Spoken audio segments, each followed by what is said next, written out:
નમસ્કાર વિદ્યાર્થી મિત્રો, કેમ છો? મજામાં ને બધા? આપણે સામાજિક વિજ્ઞાન વિષય ધોરણ 10માં 8મો પાઠ કુદરતી સંસાધનોની આપણે ચર્ચા કરીએ છીએ. કુદરતી સંસાધન એટલે શું, એનો અર્થ, તેની ઉપયોગિતા. મહત્વના કુદરતી સંસાધન તરીકે ભૂમિ અથવા જમીનનું નિર્માણ, જમીનના પ્રકારો, આ બધી જ બાબતો આપણે ગયા તાસની અંદર મેળવી. હવે આ ટોપિકને આગળ વધારીએ ત્યારે પછીનો મુખ્ય મુદ્દો છે જમીન ધોવાણ.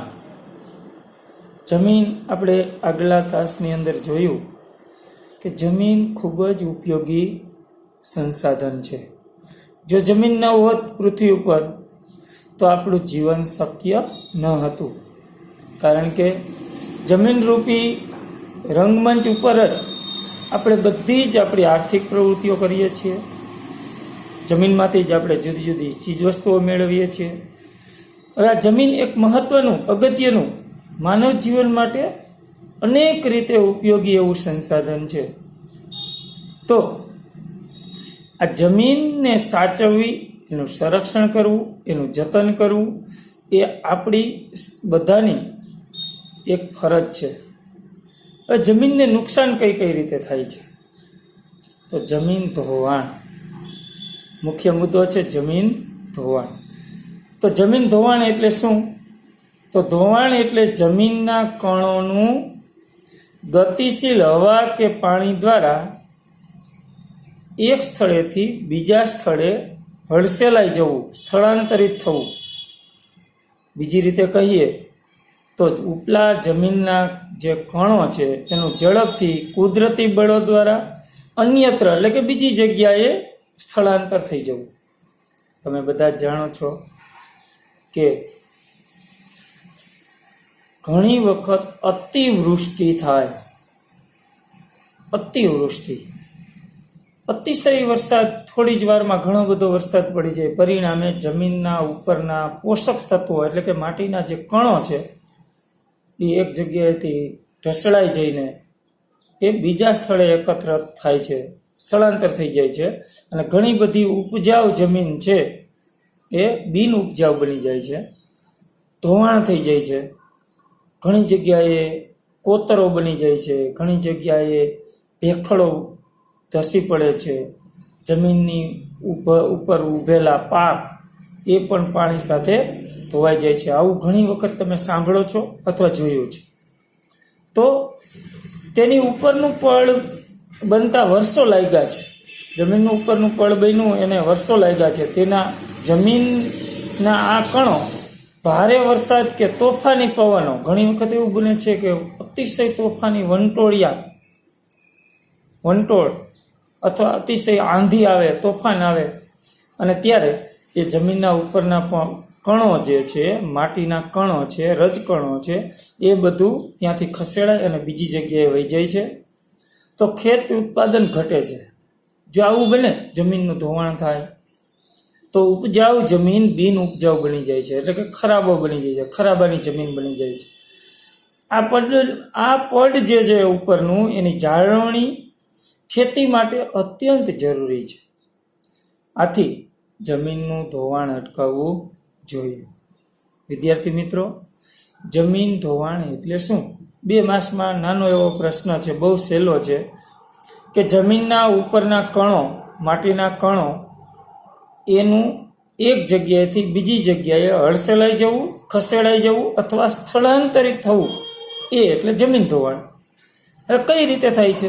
તો સાવ સામાન્ય બાબત છે કે અતિવૃષ્ટિ, અતિશય વરસાદ પડે, અતિશય પાણી પડે, નદીઓના કાંઠાના વિસ્તારો, આ બધી જ જગ્યાઓએ અતિશય વૃષ્ટિના કારણે જમીનના ઉપરના કણો જે છે, એ ઉપરનું પડ છે એ ધોવાઈ જાય છે અને બીજી જગ્યાએ એ વહી જાય છે અથવા દરિયામાં વહી જાય છે. ત્યારે જમીન ધોવાણ કહેવામાં આવે છે. બીજી રીતે જોઈએ તો અતિશય સ્પીડથી ફૂંકાતા પવનો, વંટોળિયા, આંધી, તોફાન, અને તેના કારણે ઉપરની માટીના કણો, રજકણો છે એ એક જગ્યાએથી બીજી જગ્યાએ વહી જાય છે. આ રીતે જમીનનું ધોવાણ થાય છે. તો આ જમીનનું જો ધોવાણ થાય તો ખેતી પ્રવૃત્તિ એમાં થઈ શકતી નથી. ખેતી પ્રવૃત્તિ કરવા માટે જમીન ધોવાણ અટકાવવું જોઈએ. અત્યંત જરૂરી છે જમીનનું ધોવાણ અટકાવવું. જમીન ધોવાણ કઈ રીતે થાય છે એના ચિત્રો પણ મેં તમને અહીંયા મૂક્યા છે, તમે વ્યવસ્થિત જોઈ લેજો. હવે પછીનો મુખ્ય મુદ્દો છે જમીન ધોવાણ અટકાવવાના ઉપાયો. જો જમીનનું ધોવાણ થઈ જશે તો ઉપજાઉ જમીન છે એ બિન ઉપજાઉ બની જશે, એમાં કંઈ પણ ખેતીના પાકો થશે નહીં. આવું ન થાય એ માટે જમીન ધોવાણ અટકાવવું એ ખૂબ જ મહત્ત્વની બાબત બની રહે છે. તો જમીન ધોવાણ અટકાવવા માટે કયા કયા ઉપાયો યોજવા જોઈએ? તો પહેલું, જમીન ઉપર ચરાણ પ્રવૃત્તિઓને નિયંત્રણમાં લાવવી. ખાસ કરીને જમીન ઉપર ચરાણ પ્રવૃત્તિઓ, ઘેટા, બકરા, ગાય, બળદ, ભેંસ, આ બધાને ચરાવવા માટેની જે પ્રવૃત્તિ છે એને અંકુશમાં લાવવી, નિયંત્રણમાં લાવવી. બીજું, ઢોળાવવાળી જમીનોમાં, જ્યાં જમીનો ઉબડ ખાબડ હોય, ઢોળાવવાળી હોય, પર્વતીય વિસ્તારોમાં હોય, ત્યાં સમોચ્ચ રેખીય પગથિયાની તરાહથી વાવેતર કરવું જોઈએ.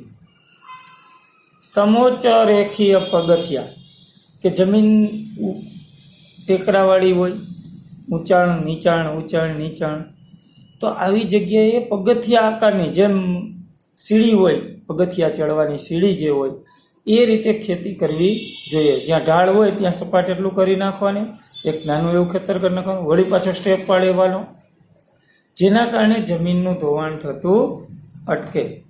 ત્રીજું, પડતર જમીનમાં વૃક્ષારોપણ કરવું.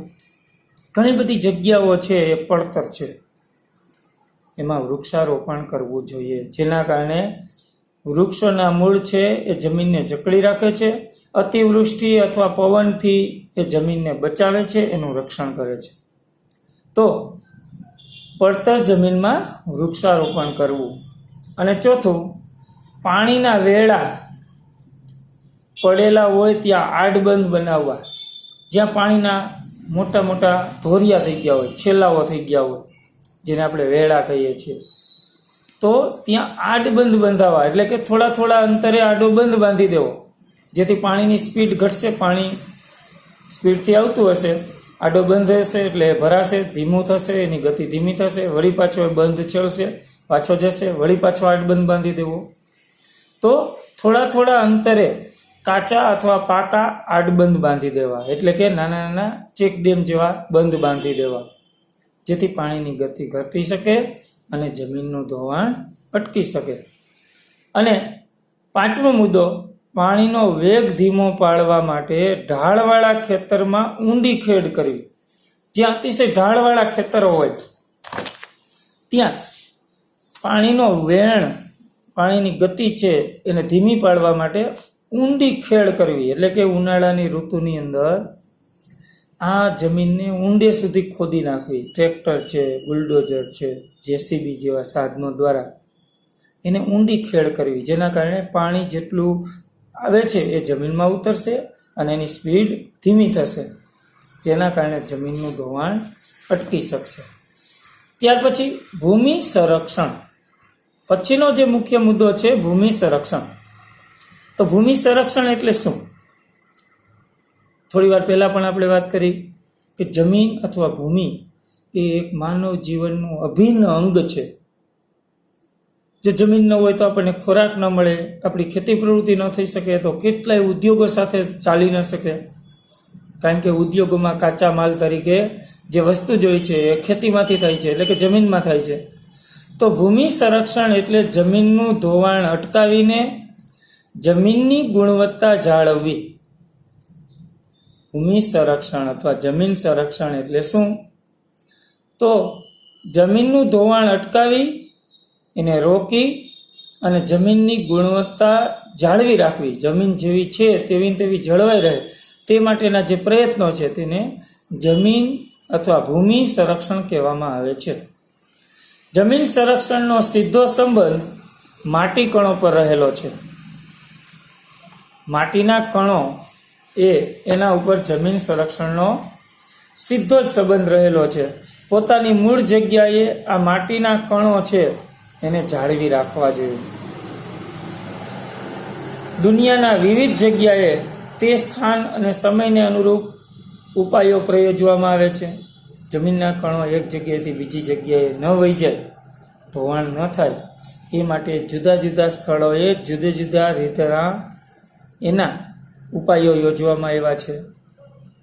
હું તમને ચિત્ર દ્વારા પણ સમજાવવા માગું છું, તમે સરખું વ્યવસ્થિત જોઈ લેજો કે ઢાળવાળી જમીન ઉપર સપાટી પરથી વહેતું પાણી છે એ ઢોળાવવાળી જમીન હોય તો ઝડપથી વહે છે.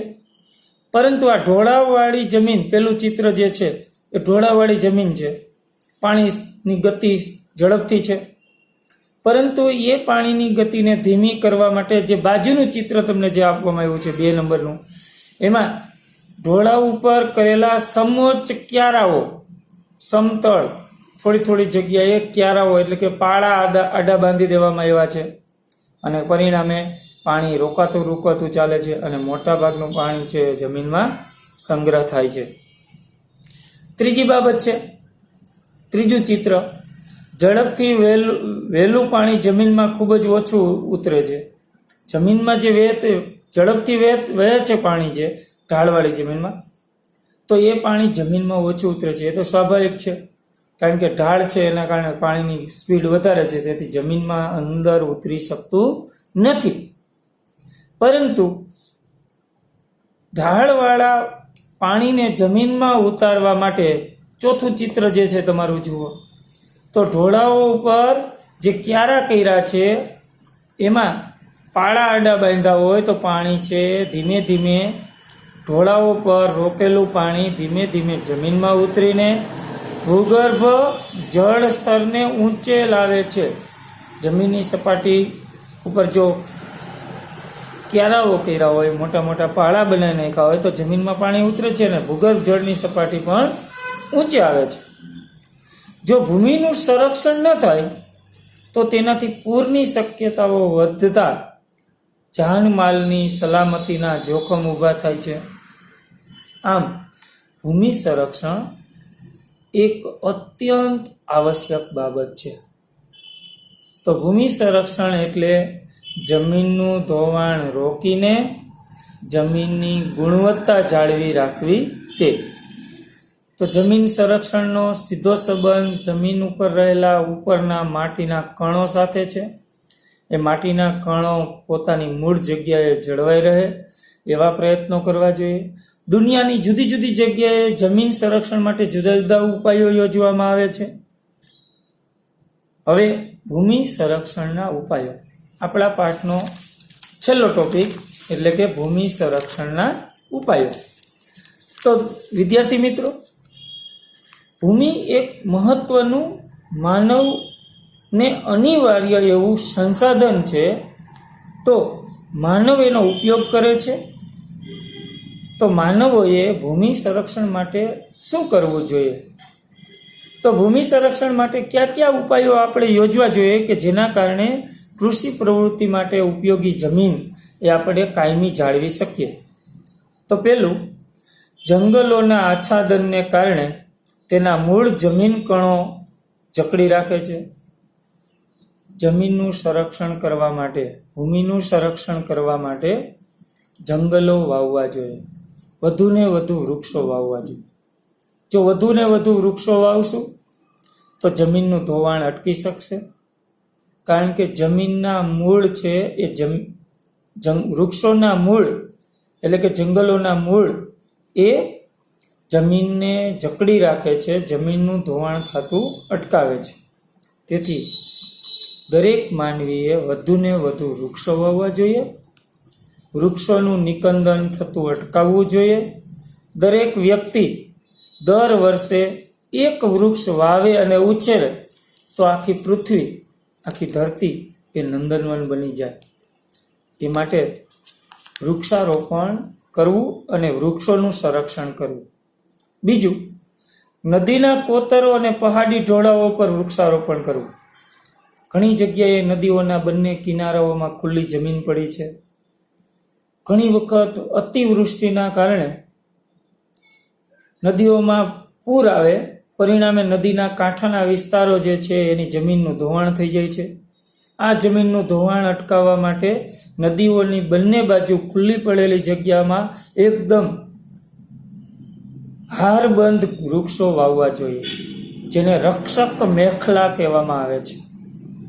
હારબંધ ઉગાડવામાં આવેલા વૃક્ષોને રક્ષક મેખલા કહેવામાં આવે છે, જે નદીનું પાણીનું વહેણ છે એની ગતિને ધીમી કરે છે અને જમીનનું સંરક્ષણ કરે છે. ત્રીજો ઉપાય, રણની નજીકના ક્ષેત્રોમાં વાતા પવનોને રોકવા માટે વૃક્ષોની હારમાળા ઉગાડવી તે રણને આગળ વધતું અટકાવે છે.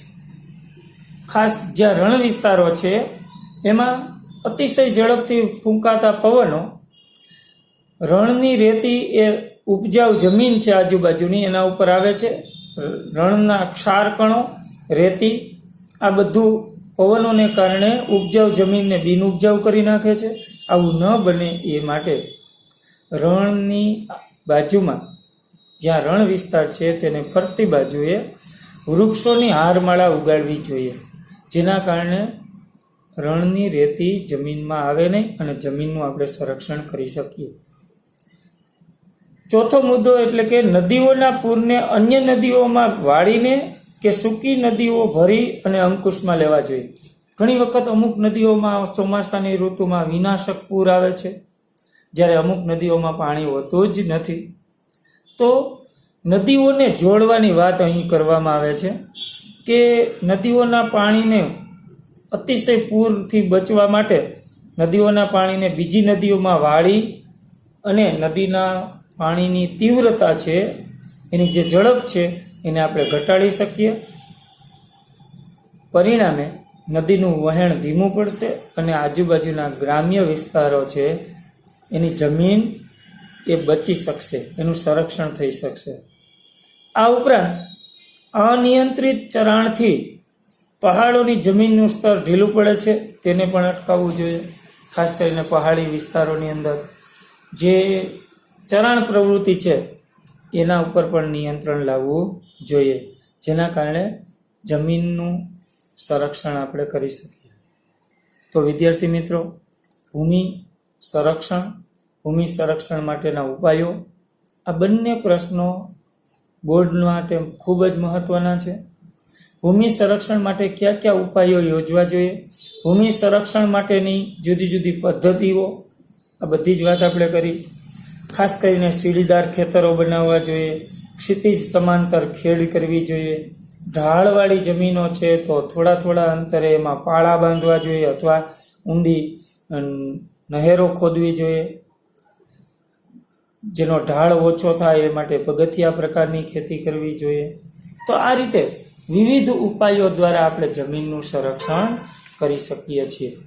આ ઉપરાંત પાંચમો મુદ્દો એટલે કે ફળદ્રુપતા ગુમાવી બેઠેલી જમીનમાં ફરી પાછી ફળદ્રુપતા લાવવા માટે સેન્દ્રિય પદાર્થો અને દેશી ખાતર, છાણિયું ખાતર જે છે એનો ઉમેરો થાય એવા પ્રયત્નો કરવા જોઈએ.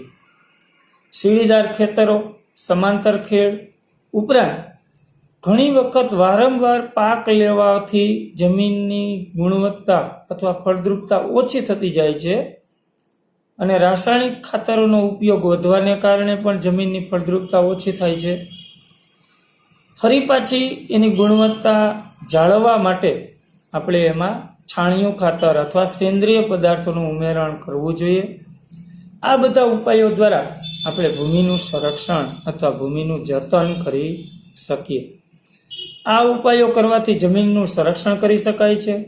જમીનનું સંરક્ષણ થશે તો આજની જે અનાજ સંરક્ષણ, ખાસ કરીને અનાજની જે તંગી ઊભી થાય છે એ તંગી આપણે ઓછી કરી શકશું અને જમીન સંરક્ષણ દ્વારા આપણે ફરી પાછા એક સ્વાવલંબી બની શકશું. જમીન સંરક્ષણ માટે સરકાર, સમાજ અને આપણે એટલે કે લોકોએ બધાએ ભેગા મળી અને સહિયારા પ્રયાસો કરવા પડશે, તો જ જમીનનું સંરક્ષણ થઈ શકશે. તો વિદ્યાર્થી મિત્રો, આપણે ભૂગોળનો આ પહેલો પાઠ અને સામાજિક વિજ્ઞાનનો 8મો પાઠ એટલે કે કુદરતી સંસાધનો એનો અભ્યાસ આપણે કર્યો. સૌપ્રથમ આપણે કુદરતી સંસાધનોનો અર્થની વાત કરી. કુદરતી સંસાધનો કઈ કઈ રીતે ઉપયોગી છે એટલે કે એના ઉપયોગોની વાત કરી.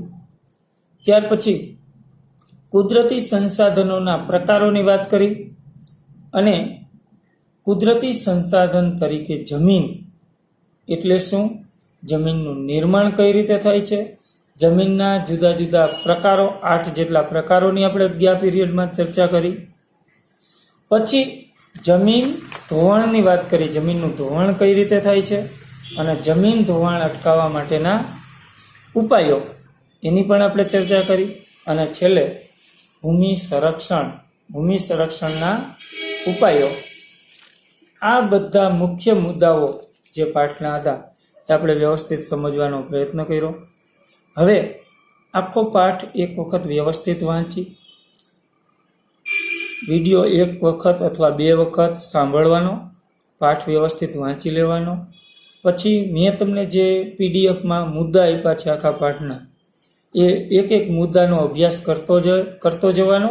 અને પછી જે તમને હોમવર્ક આપ્યું છે એ હોમવર્ક વ્યવસ્થિત 200 પેજના ચોપડાની અંદર વિભાગ પાડવાની જરૂર નથી.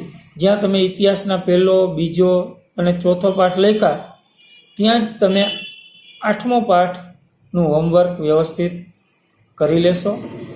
ચોપડી અને સાથે સાથે મેં આપેલા મુદ્દા બંને હશે તો નવનીતની કોઈ જરૂર રહેશે નહીં. વ્યવસ્થિત લેસન કમ્પ્લીટ કરી રાખજો અને પ્રશ્ન જવાબ પાકા કરજો. અસ્તુ, જય ભારત.